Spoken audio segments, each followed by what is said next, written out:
អ្នកបុណ្យសទ្ធាអាចឈ្នះបញ្កមហាម៉ាត់នេះមានតែវាបាយធំឯងមានតែផ្លែកាយតែមួយគត់វាធ្វើម៉េចហើយកលាករ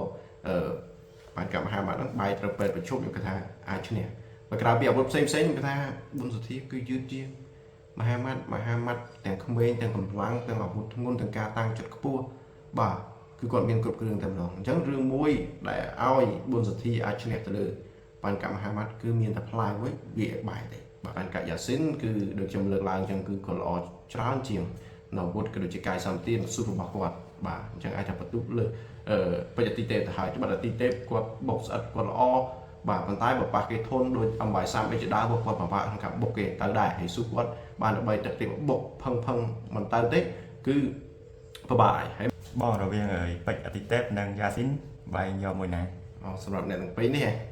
បាទឥឡូវប្រៀបធៀបក្បាច់ជាងប្រៀបធៀបក្បាច់ប្រៀបធៀបបច្ចេកទេសក៏ដូចជាកាយសម្បទានរបស់គាត់ចំពោះបច្ចុប្បន្នទីទេពបើនិយាយពីកម្ពស់ហ្នឹងរៀងទៀបជាងបញ្កយ៉ាស៊ីនតិចបាទនិយាយមែនតើ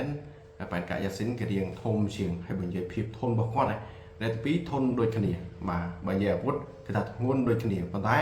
អ្វីដែលជាពិសេសនោះគឺអាវុធដែលគ្រប់គ្រឿងជាងគឺកីឡាករបញ្កយ៉ាស៊ីនគេល្អទាំងក្បាច់បាទល្អទាំងការបុករបស់គេហើយគឺស្អិតគឺអាវុធគេចាញ់ច្រើនបាទអាវុធមិនខុសគ្នាប្រហែលនេះហើយតកតងទៅនឹងស៊ូភាគច្រើនទៅគឺ3ទឹកបាទស៊ូបាទទីទេពណាគាត់ចង់ដាច់ស៊ូបើមិនទេប៉ះចំកន្លះគេបុកដៃគេស្អិតដែរគាត់ស្ទើស៊ូអញ្ចឹងចាប់ពី3ទឹកទៅអាវុធគាត់រៀងស្រាលចំណែកបែបកាយ៉ាស៊ីនវិញគឺថាការប្រកួតកន្លងមកភាគច្រើនការប្រកួតធំរបស់គាត់5ទឹកគាត់តែងធ្វើបានល្អជាពិសេសប៉ះជាមួយនឹងបុណ្យសទ្ធាប៉ះជាមួយនឹងហ៊ីមកំរៀងបាទសុខខ្មែរយើងដឹងហើយចាញ់ហ៊ីមកំរៀងមួយទេបាទសម្រាប់កីឡាកររូបនេះគឺគាត់ល្អមែនតើហើយបើនិយាយពីភាគរយខ្ញុំគិតថាភាគរយខ្ញុំផ្អៀងទៅបញ្កយ៉ាស៊ីនដែរដោយសារបញ្កយ៉ាស៊ីនគឺដូចខ្ញុំលើកឡើងអញ្ចឹងគឺគាត់ល្អច្រើនជាង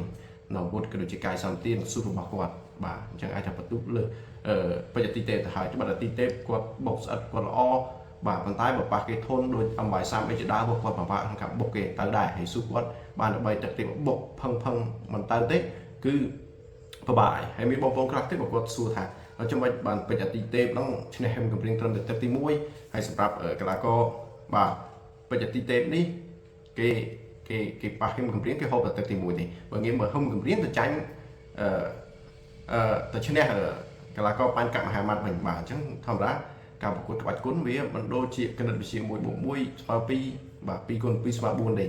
គឺធម្មតាគឺមានចំណុចខ្លាំងចំណុចខ្សោយនឹងខ្លួនបើងាកទៅមើលអាទីទេពតែអាទីទេពមានចំណុចផ្លាយកាត់បោះឆ្កងក៏ជាការទាត់ឆាកទាត់ដូចកីឡាករហ៊ីមកំរៀងអត់ក្នុងលក្ខខណ្ឌដែលហ៊ីមកំរៀងកាយសម្បទារបស់គេគឺបាទប្រហាក់ប្រហែល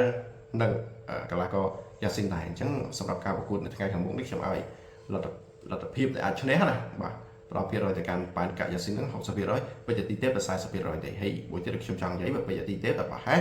គឺមិនខុសការប្រកួតរបស់គាត់ជាមួយនឹងអំបៃសាំនៅទឹកដីក្រុងប៉ារីសកន្លងទៅទេបាទខ្ញុំមានតែប៉ុណ្ណឹងបាទអរគុណច្រើន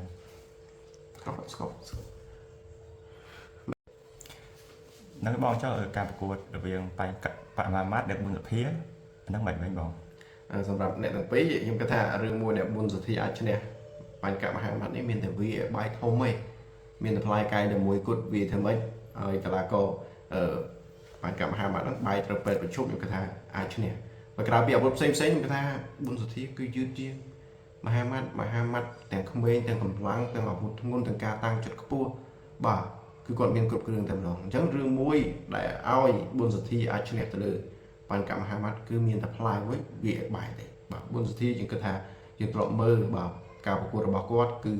ពីច្រើនគាត់ឈ្នះគេណាគាត់ឈ្នះក្នុងផ្លែកែងការបោះឆ្កងជាដើមហើយបើសិនជាប៉ះជាមួយនឹងបញ្កមហាម៉ាត់អាវុធគាត់ទាំងប្រមាណហ្នឹងទាំងការវាយកែងទាំងការបោះឆ្កងទាំងការចាប់គឺមិនស៊ីទេត្បិតតែកីឡាករមហាម៉ាត់នេះគាត់ឡើងគីឡូទៅមែនបងប្អូនឡើងគីឡូទៅមែនប៉ុន្តែគីឡូគាត់ដើមបងប្អូនដឹងហើយគឺមិនមែនគីឡូតិចឯណាគីឡូគាត់ស្ទើរគីឡូសឹងតែ60សម្រាប់មកធ្វើវាយ51ហើយដល់ទៅវាយ54ខ្ញុំគិតថាវាជារឿងមួយមិនមែនជាបញ្ហាចាំទេបុណ្យសទ្ធាគាត់ចាស់គាត់ចាញ់កម្លាំងគាត់ចាញ់យឺតចាញ់ស្ទុះបាទនិយាយទៅភាពធន់ខ្ញុំអាច50-50អ្នកទាំងពីរប៉ុន្តែបុណ្យសទ្ធាវាច្រើនគឺតែងប្រវត្តិធន់ក៏ដោយតែបើចូលអាវុធធ្ងន់តែងតែបង្ហាញអាការៈផងដែរការប្រកួតកន្លងទៅណាបាទនេះគឺអ្វីដែលខ្ញុំមើលឃើញគូនឹងអត់មានអីពិបាកក្នុងថ្លៃទេបងប្អូនគឺអាចនិយាយថាបញ្កមហាម៉ាត់ហ្នឹងឈានទៅដល់80% ក្នុងការទទួលបានជ័យជំនះហើយឡានហ្នឹងគឺប្រផាត់ទៅ កាន់គ្រូសេងមិនថេនមែនតើគ្រូសេងមិនថេនគាត់បាទគឺអត្ថភាពច្រើនជាងគេបើប្រៀបធៀបទៅលោកគ្រូធុនសុភាទៅប្រៀបធៀបទៅកីឡាករទៅលោកគ្រូពេជ្រសុផាន់ជាដើមឥឡូវងាកមកជ្រុលអញ្ចឹងខ្ញុំនិយាយទៅកាន់ធុនបាញ់ហុងនិងពេជ្រសម្បត្តិធុនបាញ់ហុងនិងពេជ្រសម្បត្តិក៏ជារឿងមួយដែលមិនពិបាកក្នុងការវិភាគដែរបាទធុនបាញ់ហុងគឺគាត់នៅបាទអាចនិយាយថាខ្ចីជាងបច្ចេកទេសនៅការបិទការកិច្ចគឺនៅស្ទើរទាំងពេជ្រសម្បត្តិអញ្ចឹងធុនបាញ់ហុងទៅប៉ះជាមួយពេជ្រសម្បត្តិជារឿងមួយដែលថាមិនទាន់សមគួរទេមិនទាន់សមគួរទេតែកលៈទេសៈមកដល់អ្នកទាំងពីរត្រូវតែជួបគ្នាក៏ទៅតាមជាក់ស្ដែងលទ្ធភាពបាទអ្នកអាចទទួលបានជ័យជំនះនោះគឺអាចនិយាយថាបាទពេជ្រសម្បត្តិរហូតដល់ 80% ទៅហើយសម្រាប់ការប្រកួតនេះបាទដោយសារអីការកិច្ចការវាយក៏ដូចជាបច្ចេកទេសអាវុធធ្ងន់ពេជ្រសម្បត្តិនៅតែតាមជាងធុនបាញ់ហុងពេលខ្លះចំដៃគេខ្លាំងក៏មានកន្លែងស្រុតហើយក៏គាត់ក៏មានចំណុចខ្សោយច្រើនដែរសម្រាប់ធុនបាញ់ហុងនេះមិនខុសពីលនបញ្ញាធ្លាប់លើកឡើងកន្លងមកទេគេថាធុនបាញ់ហុងកំពុងតែឡើងមែនតែប្រៀបធៀបជាមួយកបៃព្រៃពេជ្រសម្បត្តិបច្ចេកទេសនៅស្ទើរជាងអញ្ចឹងលទ្ធភាពដែលអាចទទួលបានជ័យជំនះគឺបាទខ្ញុំឲ្យទៅលើកបៃព្រៃពេជ្រសម្បត្តិហើយក្នុងនោះក៏រឿងដែលសរុបលទ្ធផល3គូមកវិញបានកមហាម៉ាត់ជាមួយនឹងប៊ុនស្ទាខ្ញុំយកបានកមហាម៉ាត់បាទធុនបាញ់ហុងជាមួយនឹងកបៃព្រៃពេជ្រសម្បត្តិខ្ញុំយកកបៃព្រៃពេជ្រសម្បត្តិចំណែកឯគូដែលគេទៅជែកវែងញ៉ាយច្រើនគឺអាចចម្រើនបច្ចេកទេសទៅជួបជាមួយបានកយ៉ាស៊ីនគឺខ្ញុំឲ្យលទ្ធភាពឈ្នះ 60% ទៅកាន់បានកយ៉ាស៊ីនបាទខ្ញុំមានតែប៉ុណ្ណឹងសូមអរគុណបាទសូមអរគុណច្រើនបង